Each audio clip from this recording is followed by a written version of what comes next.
L'invité de MC Première. Il est 6h50, Pascal Vittori, candidat aux législatives dans la seconde circonscription est l'invité de la matinale. Son programme, ses ambitions, ses adversaires, il est interrogé par Thierry Belmont. Bonjour Pascal Vittori. Bonjour. Contrairement aux autres candidats pressentis, mais pas encore dévoilés de façon officielle, on va dire, vous ne faites pas mystère de votre ambition dans la deuxième circonscription sous l'étiquette Tous Calédoniens. Partir avant tout le monde, c'est une stratégie ? Non, moi j'ai toujours été partisan de partir tôt. Je pense que on a besoin de temps pour aller à la rencontre des Calédoniens, pour échanger avec eux, pour savoir ce dont ils ont besoin. Et donc, je ne crois pas qu'il soit très respectueux pour les Calédoniens d'aller les trouver à la dernière minute pour leur demander de voter pour soi. Et vous ne craignez pas d'être oublié à cause des gros candidats qui vont se livrer bataille dans la seconde circonscription. Il y a quand même de très gros candidats qui vont venir. On cite Harold Martin, Philippe Gomez. Non, alors, bon, vous savez, les candidats, je les connais depuis longtemps. Je fais de la politique depuis 20 ans. J'ai été dans les institutions avec eux.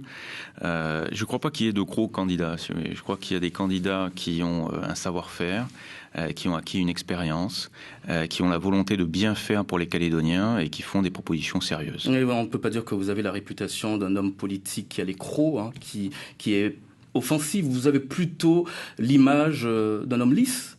Politique lisse ? Alors, je crois pas, si vous voulez. Je crois que effectivement, je suis quelqu'un de calme. Mais ceux qui ont eu affaire à moi, notamment dans les assemblées, savent bien que je n'ai absolument rien de lisse. C'est-à-dire que et vous cachez votre jeu ? Quand il s'agit... Non, je cache pas mon jeu. Je suis quelqu'un de calme et de réfléchi, mais je suis aussi quelqu'un de déterminé. Et croyez-moi, quand il s'agit de défendre les intérêts des Calédoniens, je suis là. Et d'ailleurs, je vais vous donner un exemple. J'ai été le seul Calédonien, en tant que membre du gouvernement, à mettre un redressement fiscal à une grosse société de la place et à rapporter 4,5 milliards à la Nouvelle-Calédonie. Vous voyez, tous les jours, mon téléphone sonnait pour essayer de trouver un arrangement. J'aurais pu, comme d'autres, finir ma carrière politique en tant que milliardaire. Ça n'a pas été le cas et ça vous prouve bien, quand il s'agit de défendre les intérêts de la Nouvelle-Calédonie, je suis là. Alors, pour sortir de la crise économique, vous dites qu'il faut soutenir nos usines et nos mineurs, certes, mais le cours du nickel, il n'est pas au plus haut, ça, ce n'est pas un secret. Comment aujourd'hui protéger notre économie? Est-ce qu'il ne faut pas investir ailleurs aujourd'hui, à part le nickel? Oui, mais ça fait longtemps qu'on investit ailleurs. Vous savez, on soutient par exemple l'aquaculture avec les crevettes. Pendant un temps, la province sud mettait pratiquement 500 millions par an dans les fermes de crevettes. C'était suffisant? On a développé beaucoup de choses. Alors, il faut d'abord, revenons au nickel. Les crises du nickel, vous savez, on en a connu beaucoup. Le nickel, c'est pas le pétrole, c'est pas une production qui est stable, avec des ventes régulières. On a toujours des pics, ce qu'on appelle des booms, et puis ensuite des crises. Vous pouvez passer, comme j'ai connu entre 2007 et 2008, de 22 milliards de recettes pour la Nouvelle-Calédonie à 500 millions l'année suivante. C'est une ressource qui est très fluctuante et sur laquelle on ne peut pas compter en permanence. Donc ce qu'il faut faire quand on a à faire face à une crise du nickel, je l'ai connu moi en 2008 quand il y a eu la grande crise internationale, j'étais en charge du budget, j'étais porte-parole du gouvernement, et par une politique de confiance, on a réussi à maintenir notre économie et on n'a pas eu les grands licenciements qu'on connaît aujourd'hui. Mais là il y a des hauts et des bas. Quelles sont vos propositions aujourd'hui pour diversifier? Il y a toujours eu des hauts et des bas dans le nickel. Quand on est dans un bas, il faut s'appuyer... Non, elle n'est pas plus sévère qu'en 2008, c'est pas vrai. Il faut s'appuyer sur l'économie hors nickel. Voilà. Alors... Cette économie hors nickel. Voilà. Il faut d'abord donner confiance aux gens, ce qu'on n'a pas fait aujourd'hui. C'est-à-dire qu'il faut arrêter de diviser les gens, comme on a fait dans le conflit des rouleurs, entre rouleurs et métallurgistes, comme on a fait dans le conflit sur la vie chère, entre syndicalistes et patrons. On a besoin de tout le monde pour sortir de la crise. Ça, c'est la première chose. Deuxièmement, il faut donner confiance sur l'avenir. Aujourd'hui, on est à 1 an de 2018, donc à 1 an de la possibilité de déclencher un référendum. On ne sait toujours pas ce qui va advenir de la Nouvelle-Calédonie. Les Calédoniens ont le droit de savoir. Au dernier comité des signataires, le paragraphe dans le compte-rendu final sur l'avenir institutionnel était le plus petit de tous. Au minimum, on aurait dû mettre en place un calendrier pour annoncer aux Calédoniens les étapes à venir. Mais cette économie hors nickel, Pascal Vittori, vous allez appuyer sur quoi? Ça, c'est regrouper les Calédoniens, c'est donner confiance, dans un premier temps. Dans un deuxième temps, il faut effectivement... investir avec la puissance publique parce que le privé ne peut plus investir aujourd'hui. Il faut soutenir l'investissement. Quand vous donnez confiance, les Calédoniens investissent, les Calédoniens consomment et ils relancent l'économie. Aujourd'hui, ce qu'on a fait, c'est qu'on a voulu absolument faire baisser les prix pour lutter contre la vie chère. On voit bien depuis plusieurs années que ça ne fonctionne pas, c'est une politique qui ne fonctionne pas, on n'arrive pas à baisser les prix. Ce qui était prévu à mon époque par les économistes du gouvernement, c'était pas du tout ça. C'était au contraire d'améliorer la compétitivité de nos entreprises. Parce qu'on a un problème, c'est que parce qu'on a de bons salaires, parce qu'on a une bonne protection sociale en Nouvelle-Calédonie, on produit à des coûts qui sont élevés. Mais vous répondez pas à ma question, Pascal Vittori, depuis tout à l'heure. Mais si, parce que c'est un programme complet. On peut pas. Mais on peut pas dérouler tout votre programme complet là ce matin. On est d'accord. Donc moi, quand on parle d'économie, c'est sérieux. Oui, mais on n'a pas le temps. On n'a pas le temps de dérouler tout le programme complet et tout votre programme économique. Moi, ce qui m'intéresse, Pascal Vittori, c'est comment vous allez, sur quel point vous allez tabler aujourd'hui, que vous avez l'intention de tabler pour diversifier cette économie. L'économie bleue, le tourisme. Exactement. L'économie bleue, par exemple. Il a fallu que je le dise. Non, vous exagérez. J'étais en train de parler de tout ce qu'on allait faire en matière économique. D'abord de redonner confiance et ensuite de proposer donc des solutions de développement pour notre économie.